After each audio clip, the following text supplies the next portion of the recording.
and thanks for coming out, guys. We just wanted to take a couple moments of your time to catch you up to speed with some of the stuff that's coming down the pipeline right now from Canada Revenue Agencies with regards to personal service businesses. And Colleen's going to take us through a couple slides here where we're going to actually discuss what the criteria are with regards to personal service business, what the effects are associated with that, as well as maybe some ways we can possibly try to help minimize some of the risks associated with it. So this is Colleen. I think everyone may or may not know her. Colleen. Hi. So I'll be your fearless reader tonight, and what we're going to talk about is this personal service business, and it's interesting. One of the reasons that we're doing this is because years ago we were at a tax course, and there was a leader there that worked for Revenue Canada, and he told us then that personal service businesses were going to come under the gun of Revenue Canada. We haven't seen much of that since then until about the last 2 years. And at the moment, we have one that has been assessed a personal services business, and it is creating a huge tax burden for the business and also for the individual. So we thought now would be a good time to do this. Hello, Charlie. How's it going? Good. Is this taken? Oh, by you? All yours. By you. So we decided to put on a little seminar, put this together so that we can inform as much as possible and make people aware of things that might affect them. And tonight, what we're going to do is just go through a few items. What are personal service businesses? What qualifies as a personal service business? What is the effective date? How do you know if your corporation is one? What are the implications if you're deemed a personal service business? And how can you minimize your risk? So those are the things we're going to talk about tonight. Personal service businesses, what are they?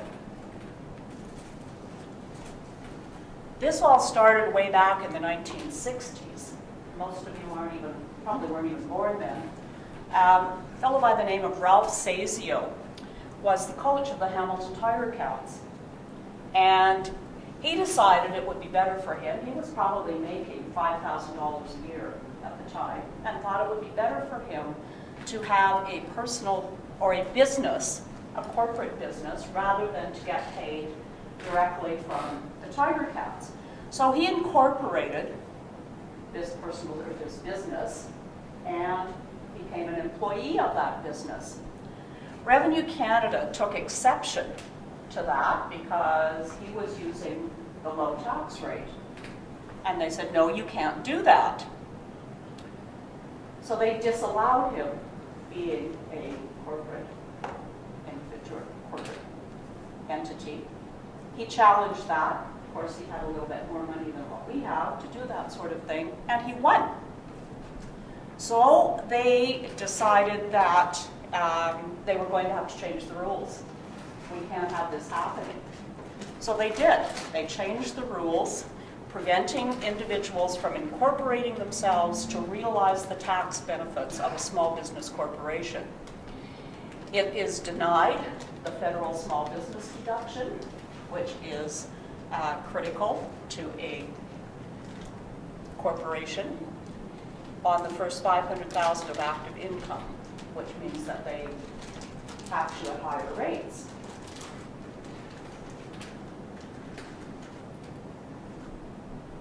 On top of that, they're also denied a lot of the expenses that it takes to run a corporation. So most of you that have a business out there, you're already deducting all of the things that it takes to run the business, your fuel and your repairs and your insurance and all of that stuff. Revenue Canada says if you have a personal service business, those are not allowed. You shouldn't have to pay for them, so we're not going to allow you to deduct them. The only allowable costs that can be deducted are employee benefits and wages. So you have to pay all the income out to you to pay the higher tax rate. That's the point. Effective for tax years beginning after October 31st, 2011, the general rate reduction has also been disallowed, which is going to again increase the tax rate for the corporation. So you're now paying corporate tax about the same as you would pay personal tax. Any advantage has been lost. All right, that sounds ominous. What criteria does Canada Revenue Agency use to determine whether a company may be a personal service business? And it might include the number of employees. If you have more than 5 full-time employees, you're safe. Anybody have more than 5 full-time employees? Not one of my 3 sons with 3 companies. Not one of them has over 5. No. How many clients or customers do you have? Do you have many? Do you have a few? Or do you have one? A lot of corporations are formed to work for one company. We have the Encanas, Huskies, EOGs. They have contract operators. That is your client. You have one. How much control does the contractor have over the work being done? Are you told what to do? Are you given very descriptive tasks to perform? Or can you basically do the job in your way? Who owns the tools for that? Is there a chance for profit or risk of loss? These are CRA determining whether or not this company is a personal service business. What is the degree of integration between contractor and company? In order to be considered an independent contractor, there must be no commitment regarding hours of work. I can work from 10 to 3 in the morning. Not most people. Little or no supervision. Again, a lot of people can fit into that. Are invoices issued by the contractor? Again, a lot of people do that. No benefits are received from the contracting company. Again, like employee benefits. And the company has to use its own office and equipment to do the work. It appears that all that is required for a small corporation to be considered a personal service corporation is, number 1, the person performing the services, you, or any person related to you, is a specified shareholder of the corporation, one who owns at least 10% of the shares, and is directly or indirectly related to the corporation at any time during the year. So again, we had this question. So if I work for my father's company, will that work? Will it? No. Same thing. They've closed that loophole. And you would reasonably be considered an officer or employee of the entity receiving the services, if not for the existence of the corporation. So if you take the corporation out, are you really working directly for that company? Are you an employee?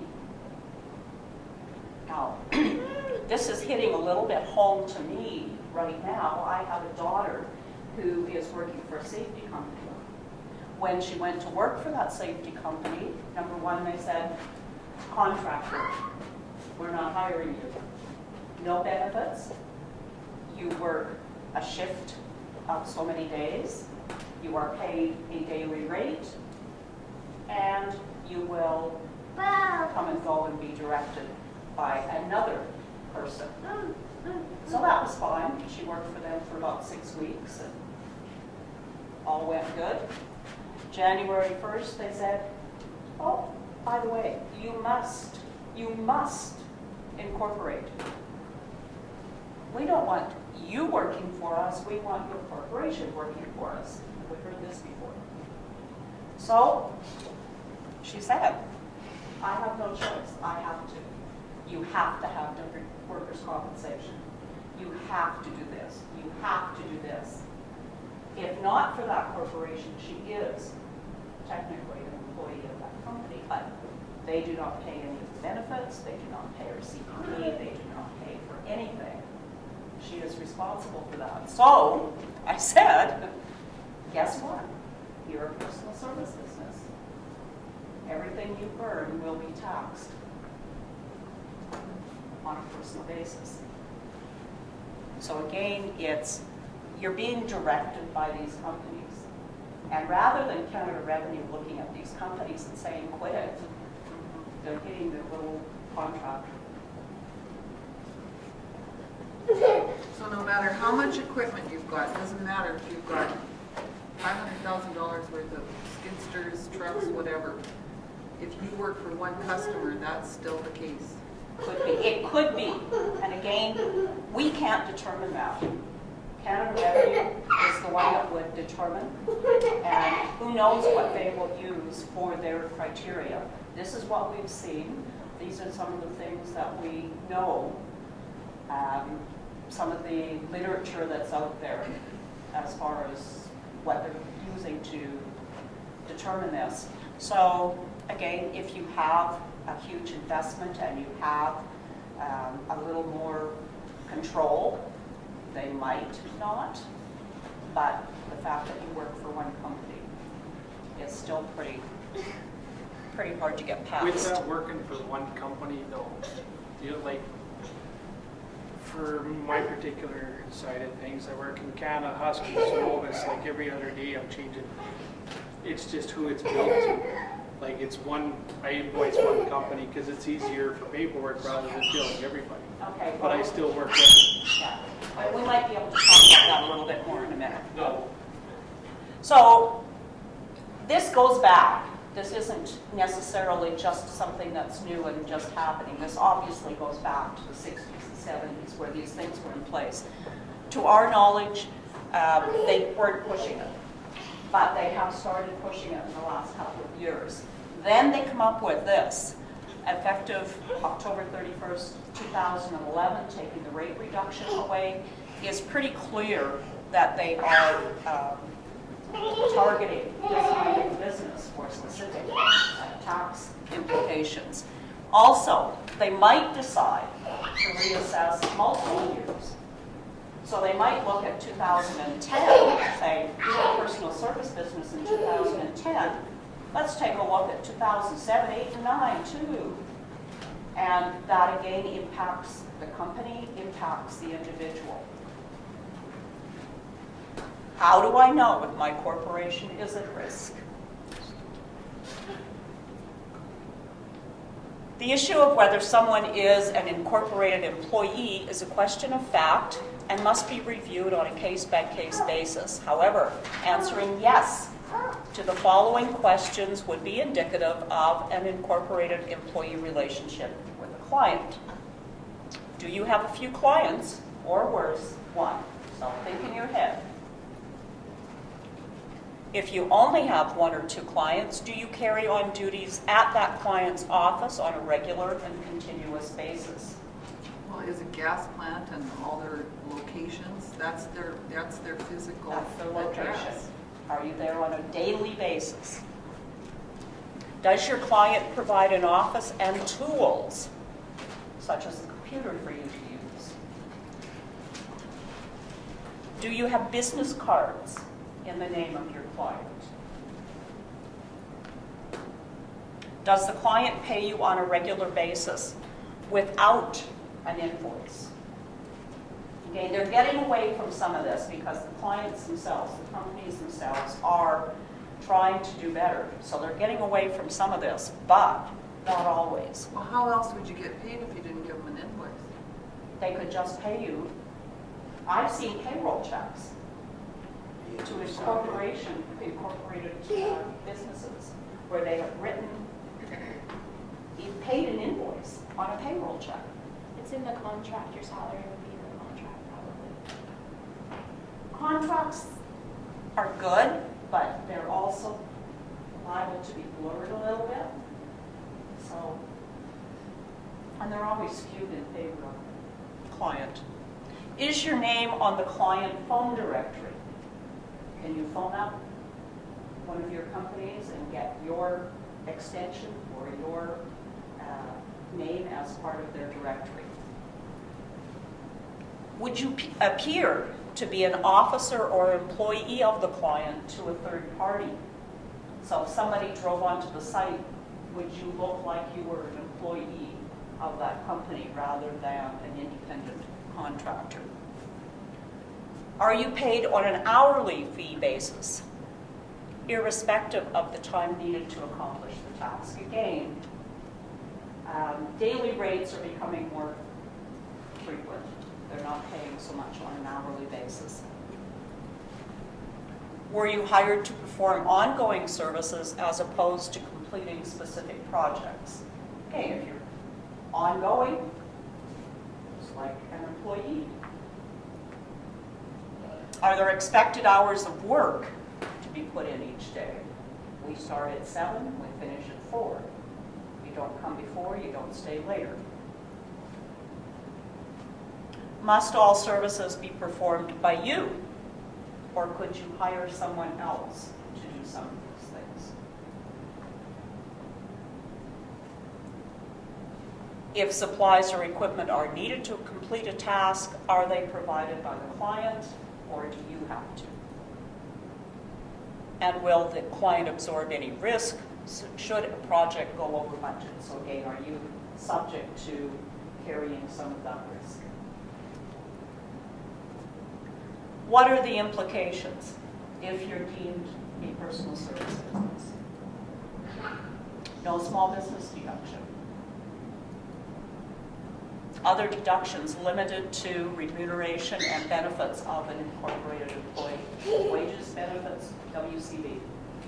A few other small items allowed. No general rate reduction after October 31st, 2011.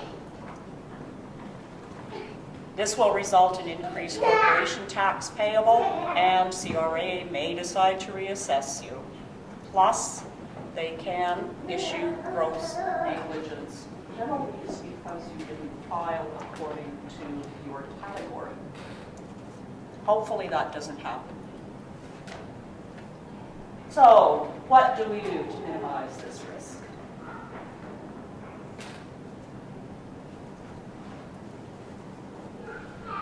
Can you hire 5 or more full-time employees? Again, for some people, that's just not even feasible. Can you generate revenue from multiple sources? It doesn't have to be in the same nature of business. Can you control when and where the work is being done? Can you provide the tools needed to do the work? Can you develop greater autonomy? What do we mean by autonomy? So, look at this. Make sure your corporation is named in the corporate directory, not you personally. If they want to put you in there, make sure it's your corporation. Make sure you are remunerated on a task basis, not hourly, and certainly not on company paychecks. Make sure you... If you're not hourly, and that's always the way, it's always hourly. So what, when you say task basis? It could be daily, it could be weekly, it could be by project. Anything but hourly. Yeah. So bill it out. I mean, again, some refrigerator repairmen charge by the hour. That doesn't mean that they're working for one company, but they've got many clients.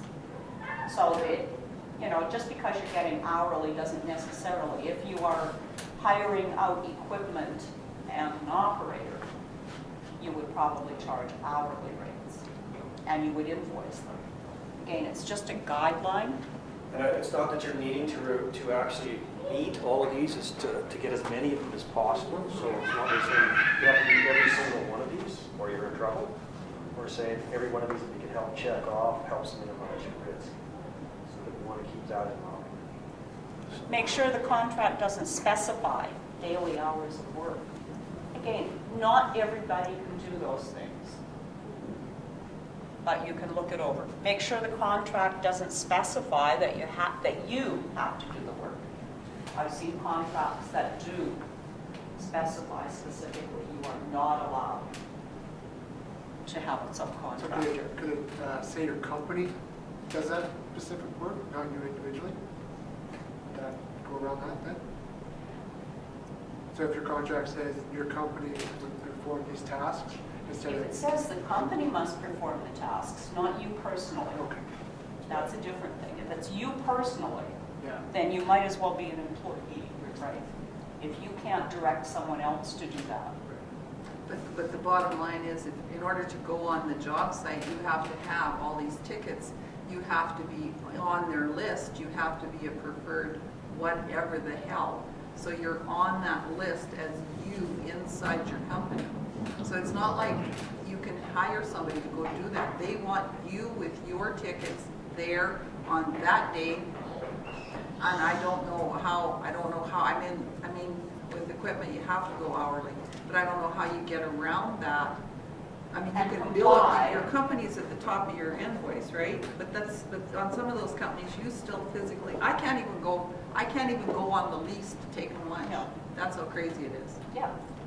But the contract probably would indicate that your corporation is the one that's being hired, but so-and-so as an employee is on the checklist allowed to go in, right? They're the only ones allowed in. But it also references the corporation. Yeah, it does. So It that says to me, in both. my mind, is at least you're getting a corporate side in there. If it just said Joe is allowed to go in, not Joe's company. Yeah, okay. If it's Joe's company and Joe's the employee that's been on the list, been approved to go in there, that at least is giving you something in CRA's eyes and saying that you have some sort of tie to the corporation. I think semantics in here is going to be a big thing with CRA. I've tried to look at this. Have you guys had any of this yet? Well, we've had one or two for sure now, yeah. Yeah. If possible, when supplies or equipment are needed, they should be provided by the contractor. And that's it. Those are the main ones on there. Was there one more thing? We might skip one they're calling it. That was the autonomy one, wasn't it? Yeah. I just use the mouse just for a second. Josh.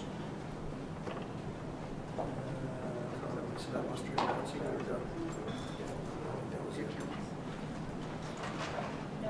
So you've gone through the ones on all the ones that we need. So again, we don't have the answers for sure, because I think our exposure has been minimal at this point. We just know it's out there, and we know when Canada Revenue Agency gets the bit in their teeth, they're not going to drop it. This is huge tax dollars. Oh, believe it. And Huge you for just the look at the companies. province of Alberta. It's huge, definitely, it's your pocketbooks if you're talking about that with regards to this. But in essence, they're really trying to minimize that, small business deduction limit, general rate limits. All these are going to impact hundreds and hundreds of people that they don't pursue this market. As I said, we're trying to give you some general guidelines of where you can maybe try to do things to help minimize your risks. I can see coming down the road where people may try to do things even as much as cross-border. And that's not something that I'm What does that mean? Well, as opposed to you may build Joe and he'll build you and he'll build back. And again, they have the same revenue, but now you've got 50 people now that you're actually billing instead of Well, yeah, You that's get what the together kids with said. other They said people. that they'd have to go back to being one company. Do I recommend that? 5 people, so there'd be 5, so there could be 5 of them. But can I see that happening by individuals trying to protect themselves? Yeah. Sure I can. Sure I can. But I mean, given the fact that you're carrying large amounts of assets, if you're talking about you have stuff that's going out on an ongoing basis, $500 million, you've got significant investment time as well. We're not saying that you're one of the higher risk ones. We're just saying it doesn't mean that you're safe. But there's little ones that we start up, like, Yeah. we'll get a nephew now, there's gonna be an opening here, this guy's gonna be retiring, and he doesn't wanna see all his equipment fall away to nothing, so he's gonna be wanting to sell it, so you start out, you have one truck or one, you know, so these, it's just like the Vietnamese bringing in their, somebody to, you know, one of them's doing shoes, one of them's doing repairs, you know, with clothing. They start as small businesses, so this is just ludicrous. And you think about it, anyone who starts a business always starts with one client. They do. Always. And if Everybody. you get busy, you're going to stay doing work for that client. You're No, not going to look for more work. No. Or if the economy is crappy you bet. and you have work, you're going to stick with it. And the client that we do have, that's under the gun right at the moment, started his corporation. His first year was 2008. He had one client. Worked for a few months, Josh. Worked for that client for about a year and a half. They nailed it. 2008, 2009. Despite the fact in the second year, he started to develop 2, 3, and 4 clients. Yeah. He was doing They work nailed for him them. big They just said, we time. don't care. And they if went the back client on him personally, 2007, 2008, 2009. It's still not resolved. Yeah. Unbelievable. They're just, every time you come up with something, they're around, no, no, no. Can't do that, can't do that, can't do that. So the tax implication is quite low. Oh, it's crazy, crazy difference, huge difference. And again, with the way that they've been going in and auditing payroll and other things in corporations and smaller corporations, and then hitting the employees, they do nothing about the corporation. The corporation might be the one that was in the wrong in the first place, but it's the employees that are getting hit. Quite often the case is as well, that, you know, the contractors are actually being forced into a corporation. Oh, totally. You want It's still WCB happening and you want to every work day. for us, you would have a Every day, corporation. yeah. That's no different than my daughter. She was Corporations are forced to forcing either. you to be incorporated to pay for not so much labor, but for Benefits. items, trucks. Yeah. Yeah, Yes. that as well as benefits, as well as you're saying, those are all valid. They're abdicating their responsibility for county pension and EI, so you've got no EI. Health and all those other ones that go along, so there's other benefits that normal employees are receiving. And moving it along to them, and we're just saying that we have to try to minimize what we can. I don't think any one of us is ever going to get pointed at 100% of these. Because if you have 100% of these, you're not going to be 10%. So another thing they're doing is they're maintaining that individual as an employee. He's on the payroll, but he's forced to incorporate just to submit bills for vehicle use to carry out that company. They're abdicating all of that stuff themselves and putting it back on the backs of their employees, whether they're the employees or whether they're contractors. So we're not here to beat up the oil companies No, or whatnot. I mean, no, it's just- it was a it's- valid tax planning thing from them in the past. Yeah. But now CRA is really starting to enforce some of these rules, and we're just trying to protect our clients and say, But do you think that some of these corporations actually know this is going on? Oh, yes. oh, they're seeing the other That's side. why they're Oh, yeah. doing this. That's why they're putting it all off on us. Because I mean, they still have hundreds of the same thing. They just encourage select few to do this and do that because they feel it might be a benefit to them, but it's not. So why would they do that for keeping? Well, at the end of the day, you know, the risk that's being handed down with this is. It's not like handed to it's you guys. not saving them. To them. It's not costing them money. It's actually, I mean, Well, it's saving them, no matter how you look at it. No Saving matter them. what they're saving, they're saving the income matching funds, your Canada pensions, they're saving the EIs, they're saving your health and whatever other benefits they're giving. They're saving the WCB, and at the end of the day, if the risk comes down and the CRA For jumps some on you, they're gonna jump on you and your corporation, not on the other company. Yeah. Right? if your corporation's not paying out wages or WCB because corporation technically isn't the individual. It's not the individual, it's the equipment that's supplied. But the way this ruling is they're superseding the legalities of that corporation, and they're shoving this all back down to the individual. Right? So pretty much anybody that has 5 or less employees could be looked at hard, whether, Could be, and as I say, you just want to try to minimize that. I mean, you do what you can to get around that, to make sure you have as many of these things as possible in line. You try to to set up your own equipment, you're carrying your own risk, that you have flexibility with regards to some of your job scheduling. You know, until you get to the point where you have 5 employees, right? Once you're there, you're safe. I tell my One of the other kids, things don't too, ever like- get employees. Pardon? Set them up in their own businesses. Yeah, I can understand.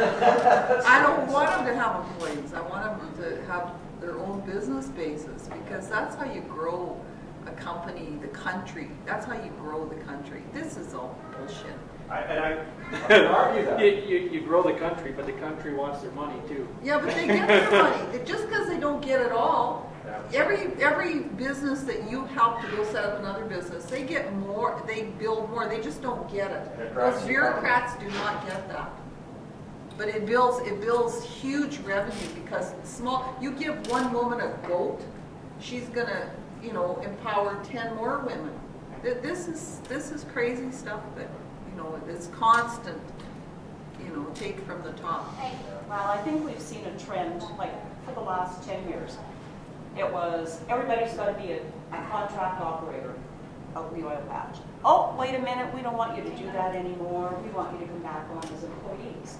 Work as employees for a while, and we've got you on benefits. Oh, that's costing us too much. Nope, we're going to fire you all, and you're all going to be hired back as contractors again.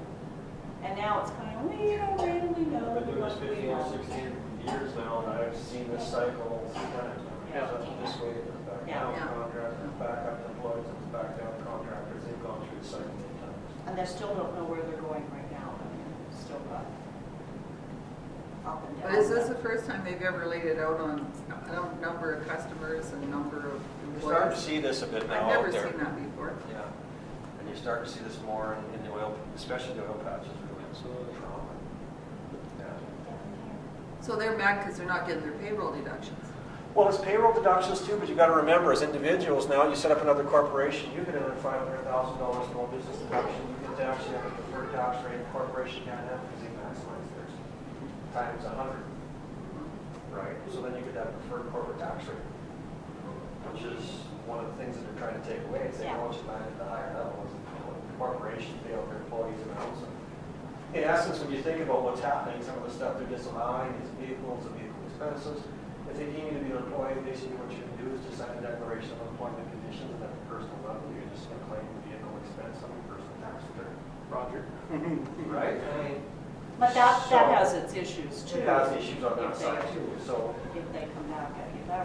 They do, but at least you can go back and refile all the years that they want, and you're not going to get dinged at $1 million. You're going to get dinged 500,000. we're arguing on some of those right now. But I mean, it's the same situation. It's not a, It's a Cut and dry, plausible easy solution route to the anymore. situation. It's still not the best solution. no. And I agree with you in regards to what they're trying to do here. I think it's ludicrous that we're going down this road. It's not a big argument. Here's one for you, but this, another one that we found out in the last couple of years. Part of this also stems from Revenue Canada itself in Ontario, when they decided to switch everything over technology-wise.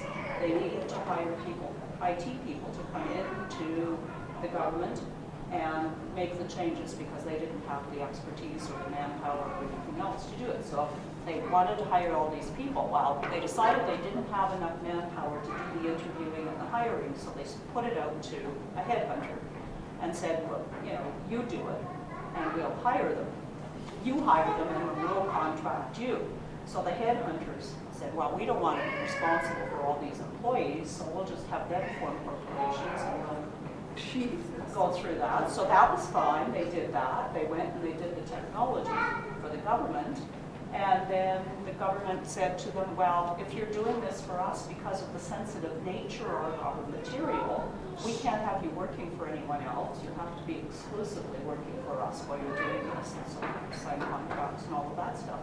They turned around and went back and assessed them all as personal service businesses. Oh, A whole industry. Why couldn't they get the virus in there? They're called I don't know more. Because I swear to God, I'd have a bug somewhere. You know, like, why? Well, would they're you- mad about the barter in the underground. They're mad. There 16,000 of them have been hired now to go after people like the junk genie. You know, anybody that buys and sells that are, Yeah. you know, they're, you know, it's, Trades. how do you survive? Like, how do you live? How do And our you- job today isn't really to scare you guys. Why are you guys doing this, by Yeah, the you are. way? It's We're pretty trying damn to nice. educate you and This try to is make you expensive digs. It's awareness. It's We awareness want, for I our think it's clients. important for people to be aware. And we're gonna put this on our website as well for all the other clients that couldn't attend as well, because I think down the road, this is gonna be something that's relevant for anybody in the patch. Absolutely. All the So, consultants, I'm all worried, the service. she doesn't know this, but I think we're gonna go on the road. Yay! Next one. Yeah, Some of this makes perfect sense, Steve, but I'm not gonna get into my personal situation, but it's why not? also We way love- different. There are so many differences between my situation and, Yes. Yours is, yeah, totally different. so how do you take a situation like mine and break it out to see how this is gonna affect my corporation or me personally? Well, I mean, some of yours, we can't talk about your No. reasons, confidentiality reasons, but I mean, some of yours I just think is ludicrous. The basis of how they even get into that one. So- Well, there's that one, yes. There's Well, that. that's the only way to say it. But, It was lazy. like, you're talking It was an about... auditor that didn't follow through. Yes, there's all that too. But when you look at CPP and the workers' comp and the paying wages, that's not what my No. corporation does. Like, I don't pay wages, I don't pay No. workers' comp, and I don't do all that because that's not what that corporation does. It just supplies assets, sort of, so to speak. It supplies labor, it just supplies equipment. That's basically all it does. So how is that going to apply to something like that? I don't know. Same thing, you're doing it for one type of party, right? That's basically it.